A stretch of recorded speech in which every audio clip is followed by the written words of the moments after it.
আজকে আমরা জ্যামিতির সেই সব উপপাদ্য নিয়ে কথা বলবো যেগুলো বিসিএসের মতো পরীক্ষার জন্য একেবারে না জানলেই নয়। চলুন বিষয়টাকে সহজ করে বোঝা যাক। বিসিএস পরীক্ষায় জ্যামিতি এটা শুনলেই অনেকে একটু ভয় পেয়ে যান, তাই না? কিন্তু আসল কথা হলো এটা মোটেও অতটা কঠিন না। কয়েকটা বেসিক নিয়ম জানলেই কিন্তু পুরো ব্যাপারটা হাতের মুঠোয় চলে আসে। তো চলুন শুরু করা যাক। বিসিএস প্রিলিমিনারিতে যে গাণিতিক যুক্তির অংশটা থাকে সেখানে জ্যামিতি থেকে কিন্তু প্রতি বছরই প্রশ্ন আসে। আর নম্বর কত জানেন? পাক্কা ৩ নম্বর। এই ৩ নম্বর কিন্তু র্যাঙ্কিংয়ে বিশাল একটা পার্থক্য করে দিতে পারে। তো আজকে আমরা কি বিষয় নিয়ে আলোচনা করব একবার দেখে নিই। প্রথমে দেখব বিসিএসের জ্যামিতির গুরুত্ব কতটুকু, তারপর বৃত্ত আর বহুভুজের কিছু জরুরি উপপাদ্য জানব, দেখব কিভাবে এগুলো ব্যবহার করে সমস্যার সমাধান করা যায়, আর সবশেষে থাকবে পরীক্ষার জন্য একটা ফাইনাল স্ট্র্যাটেজি। তো প্রথমেই যে প্রশ্নটা আসে সেটা হলো, এত বিষয়ের মধ্যে জ্যামিতি কেন এত গুরুত্বপূর্ণ? সিলেবাসটা একটু খেয়াল করলেই বিষয়টা পরিষ্কার হয়ে যাবে। এই যে দেখুন, গাণিতিক যুক্তির নম্বর বন্টনে 4টা, বীজগণিতে সবচেয়ে বেশি 6 নম্বর, কিন্তু এরপরেই জ্যামিতি, পাটিগণিত আর বিচ্ছিন্ন গণিতে আছে 3 নম্বর করে। এখন দেখুন, জ্যামিতির প্রশ্নগুলো কিন্তু প্রায় একই ধরনের নিয়ম বা উপপাদ্য থেকে আসে, তাই ঠিকমতো প্রস্তুতি নিলে এই 3 নম্বর নিশ্চিত করা কিন্তু তুলনামূলকভাবে বেশ সহজ।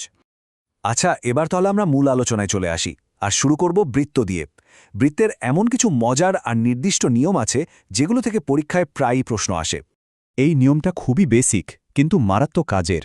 মনে রাখতে হবে, বৃত্তের উপর কোনো স্পর্শক আর ওই স্পর্শবিন্দু দিয়ে যাওয়া ব্যাসার্ধ, এরা যেখানেই মিলবে সেখানেই একটা সমকোণ বা 90 ডিগ্রি কোণ তৈরি হবে। ব্যাস, অনেক কঠিন অঙ্কের সমাধান কিন্তু এই ছোট্ট একটা তথ্য থেকেই শুরু হয়। বৃত্তের আর একটা খুব গুরুত্বপূর্ণ উপপাদ্য হলো এটা।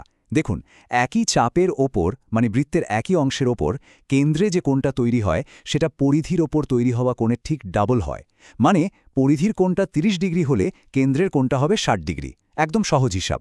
আর এর থেকেই কিন্তু আমরা পাই যে অর্ধবৃত্তের ওপর কোণটা সবসময় এক সমকোণ বা 90 ডিগ্রি হয়। এই দুটো নিয়ম থেকে সরাসরি প্রশ্ন আসে কিন্তু। এটা তো রীতিমতো একটা ম্যাজিকের মতো। ভাবুন, একটা বৃত্তের ভেতরে যদি একটা চতুর্ভুজ আঁকা থাকে, তাহলে তার বিপরীত কোণগুলো যোগ করলে সবসময় 180 ডিগ্রি হবে। তার মানে কি? মানে হলো, একটা কোণ জানা থাকলেই আপনি সাথে সাথে তার উল্টো দিকের কোণটা বের করে ফেলতে পারবেন। 180 থেকে শুধু বিয়োগ করে দিলেই হবে।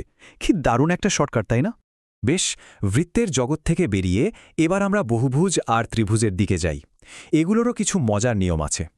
যে কোনো বহুভুজের ভেতরের মোট কোণের পরিমাণ কত, এটা বের করার জন্য এই একটাই ফর্মুলা যথেষ্ট।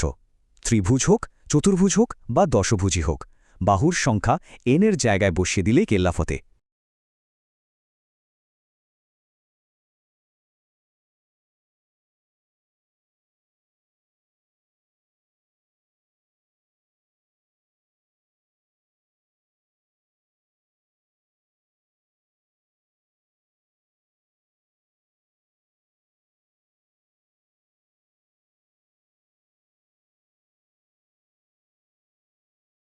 কি শুধু n-2 কে শুধু 180 দিয়ে গুণ করতে হবে?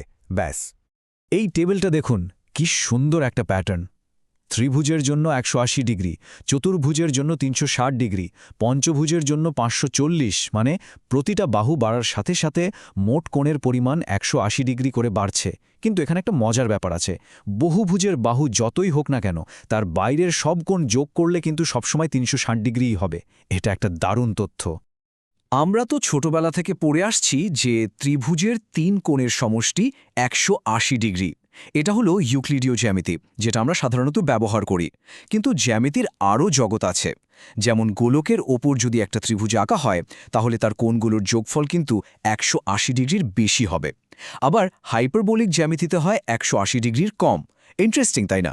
যদিও পরীক্ষার জন্য আমাদের ওই 180 ডিগ্রি মনে রাখতে হবে। এতক্ষণ তো আমরা অনেক নিয়ম কানুন জানলাম, কিন্তু আসল চ্যালেঞ্জ তো হলো পরীক্ষার হলে এগুলো ঠিকঠাক প্রয়োগ করা। চলুন একটা উদাহরণ দিয়ে দেখি কিভাবে এই তথ্যগুলোকে বাস্তবে কাজে লাগানো যায়। এই প্রশ্নটা দেখুন, বিসিএসে ঠিক এই ধরনের প্রশ্নই আসে। দেখতে খুব সহজ সরল মনে হচ্ছে, কিন্তু এটা সরাসরি আমাদের একটু আগে আলোচনা করা একটা উপপাদ্যকে টেস্ট করছে। দেখি তো আমরা এটা সমাধান করতে পারি কি না। দেখলেন তো সমাধানটা কত সহজ? জাস্ট কয়েকটা ধাপে ভাবলেই হবে। প্রথমে প্রশ্নটা পড়ে বুঝতে হবে এখানে কোন উপপাদ্যের কথা বলা হচ্ছে। এখানে কেন্দ্রস্থ আর বৃত্তস্থ কোণের সম্পর্ক জানতে চাওয়া হয়েছে।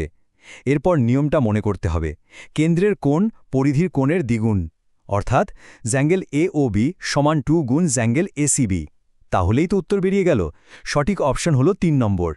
তাহলে সবশেষে প্রশ্ন আসে, এই সব কিছু মনে রেখে পরীক্ষার জন্য সেরা প্রস্তুতিটা কিভাবে নেওয়া যায়? চলুন সেই রোডম্যাপটা একবার দেখে নিই। প্রস্তুতির জন্য খুব বেশি বই ঘাটার দরকার নেই। মূল ফোকাসটা থাকবে অষ্টম থেকে দশম শ্রেণীর বোর্ডের বইগুলোর উপর। ওখানকার বেসিকগুলো একেবারে ঝালিয়ে নিতে হবে। এরপরের কাজ হলো বিগত বছরগুলোর বিসিএস পরীক্ষার প্রশ্ন সমাধান করা। এতে বোঝা যাবে কোন টপিকগুলো থেকে প্রশ্ন বেশি আসে। বিশেষ করে বৃত্ত, ত্রিভুজ আর চতুর্ভুজের উপপাদ্যগুলো ভালো করে দেখতে হবে। আর সবশেষে নিয়মিত ক্যালকুলেটর ছাড়া অঙ্ক করার অভ্যাস করতে হবে, যাতে পরীক্ষার হলে সময় বাঁচে। তাহলে কি দাঁড়ালো? এই কৌশলগুলো যদি ঠিকঠাকভাবে কাজে লাগানো যায়, তাহলে জ্যামিতিতে পুরো নম্বর পাওয়া কিন্তু অসম্ভব কিছু না। যেটা একসময় ভয়ের কারণ ছিল, সেটাই হয়ে উঠতে পারে আপনার সাফল্যের অন্যতম চাবিকাঠি।